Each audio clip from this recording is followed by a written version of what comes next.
এই ঘটনা এতিয়া নতুন নহয়। এই বিকাশ বেৰিয়াই বহু বছৰ ধৰি IPL যি যোৱা সত্তাবাজি বুলি কোৱা হয়, এই সত্তাবাজি বহু দিনৰ পৰা কৰি অহা দেখিবলৈ পোৱা গৈছে। আৰু প্ৰত্যেক বছৰেই তেখেতৰ ঘৰত তালাচী চলাই, আৰক্ষীয়ে তালাচী চলোৱাৰ পিছত তেওঁ থানালৈ লৈ আহে। থানাত লৈ আহি 2-3 দিন বহাই মেলি তাত আকৌ এৰি দিয়াত দেখিবলৈ পোৱা যায়। কিন্তু এইবাৰ দেখিবলৈ পোৱা গৈছে যোৱাকালি নিশা ভাগত তিনিচুকীয়াত এটা বৃহৎ ED দলৰ বৃহৎ অভিযান চলিছিল আৰু তিনিচুকীয়া মানৱ কল্যাণ পথৰ বিকাশ বেৰিয়াৰ ফ্লেটত চলাইছিল এই অভিযানটো। লগতে বিকাশ বেৰিয়াৰ যি পৰ্বতীয়া গকুলধাম স্থিত ফ্লেট আছে, চি ব্লকত যি ফ্লেট আছে, চি ব্লকৰ ফ্লেটতো অভিযান চলোৱা দেখিব পোৱা গৈছে। আৰু সমান্তৰালভাৱে বিকাশ বেৰিয়াৰ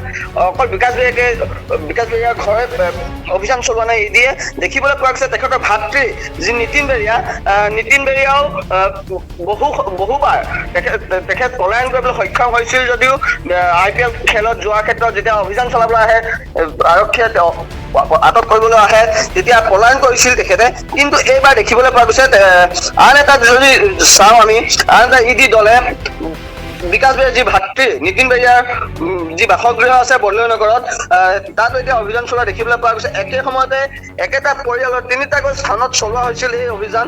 আৰু সেই তাক লৈ এতিয়া তিনিচুকীয়াত এতিয়া চাঞ্চল্যকৰ পৰিৱেশে বিৰাজ কৰা দেখিবলৈ পোৱা গৈছে। অভিযানৰ সময়ছোৱাত যেতিয়া তেওঁলোকৰ যি বিকাশ বেৰিয়াৰ গকুলধামৰ যি ফ্লেট আছিলে, ফ্লেটত যেতিয়া অভিযান চলিছিল, গেটৰ ভিতৰত কোনো ধৰণৰ ব্যক্তি সোমাব দিয়া নাছিল। আনকি সাংবাদিককো যাতে কোনো খবৰ নোলায়, খবৰ লিক নহয়, তাৰ ভিতৰত সাংবাদিককো গেটৰ বাহিৰতে ৰখাই থোৱা দেখিবলৈ পোৱা গৈছিল। আৰু বিকাশ বেৰিয়াই পূৰ্বে IPL যোৱা খেলুৱৈৰ বিৰুদ্ধে গ্ৰেপ্তাৰো হৈছিল। আমি পুনৰবাৰ কৈছো, বিকাশ বেৰিয়াই IPL যোৱাৰ খেলুৱৈৰ বিৰুদ্ধে গ্ৰেপ্তাৰ হৈছিল, কিন্তু 3-4 দিন তেখেতক থানাত বহাই থৈ তেখেতক আকৌ মুকলি আকাশৰ তললৈ এৰি দিয়ে। এইটো এটা ৰহস্যজনক কথা বিষয় হৈ পৰিছে। তিনিচুকীয়াত চাঞ্চল্যকৰ বিৰাজ কৰিছে। বাৰে বাৰে যি সত্তাবাজি হয়, বিকাশ বেৰিয়াই যি সত্তাবাজি খেলে, বিকাশ বেৰিয়াই যি পৰিয়ালৰ ভাতৃ নীতিন বেৰিয়াই যি সত্তাবাজি খেলায়, এই সত্তাবাজিৰ ক্ষেত্ৰত আৰক্ষীয়ে গুৰুত্ব সহকাৰে লৈছে নে নাই লোৱা, সেয়া এক ডাঙৰ প্ৰশ্ন হৈ পৰিছে তিনিচুকীয়া জিলাখনৰ ভাস্কৰ।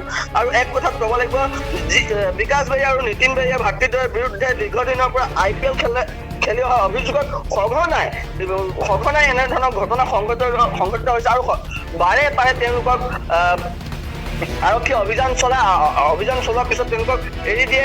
এয়া এক ডাঙৰ ৰহস্যজনক প্ৰশ্ন হৈ পৰিছে ভাস্কৰ। নিশ্চয়কৈ ইয়াৰ পূৰ্বেও দেখিবলৈ পোৱা গৈছিল বিকাশ বেৰিয়াৰ বিৰুদ্ধে এনেধৰণৰ অভিযোগ উত্থাপন কৰিছিল, বিকাশ বেৰিয়াক গ্ৰেপ্তাৰ কৰা হৈছিল। সেইখনৰ পৰা আপুনি তথ্য জনাইছে।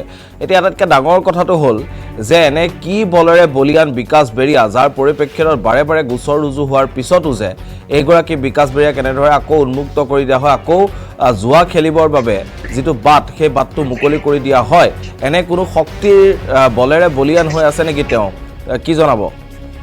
হয়, নিশ্চিতভাৱে ক'ব লাগিব। এতিয়া তিনিচুকীয়া ৰাইজৰ মাজত এতিয়া প্ৰশ্ন হৈছে, সচেতন মহলত এতিয়া প্ৰশ্ন হৈছে, বাৰে বাৰে বিকাশ বেৰিয়া আৰু নীতিন বেৰিয়াই বাৰে বাৰে IPL খেলাৰ ক্ষেত্ৰত তেওঁলোকক আটক কৰে, কিন্তু আমি কৈছো নীতিন বেৰিয়াই পলায়ন কৰে আৰু নীতিন বেৰিয়াই পলায়ন কৰে বাহিৰে তেখেতে যি বেল আছে, এণ্টিচেপ্টিক বেল লৈ তেখেতে বেল ল'বলৈ সক্ষম। আৰু লগতে বিকাশ বেৰিয়াৰ কথা কৈছো, বিকাশ বেৰিয়াই যি থানাত লৈ আনে আৰু পিছত পৰৱৰ্তী সময়ত তেখেতক মুকলি আকাশত যোৱা দেখিবলৈ পোৱা যায় 3-4 দিনৰ পিছত। এই ক্ষেত্ৰত এতিয়া সচেতন মহলত প্ৰশ্ন হৈছে, বিকাশ বেৰিয়াৰ যি ভাতৃদ্বয় আছে, নীতিন বেৰিয়া, বিকাশ বেৰিয়া, দুইজনৰ কোনো ডাঙৰ মানুহৰ হাত আছে বুলি, ডাঙৰ নেতাৰ হাত আছে, এই ক্ষেত্ৰত নেতাৰ হাত আছে বুলি তেওঁলোকে সন্দেহ প্ৰকাশ কৰা দেখিবলৈ পোৱা গৈছে